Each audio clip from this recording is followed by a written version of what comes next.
ayrı düştüm illerle ben.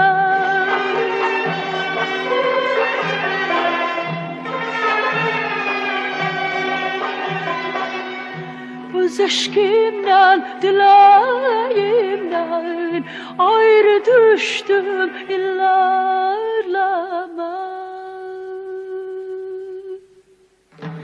Ancak senden ayrı gezen yürek değil beden oldu.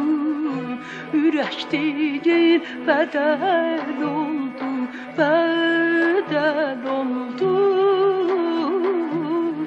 Can deyip can eşlerdik. Bu ayrılık neden oldu? Bu ayrılık neden oldu? Neden?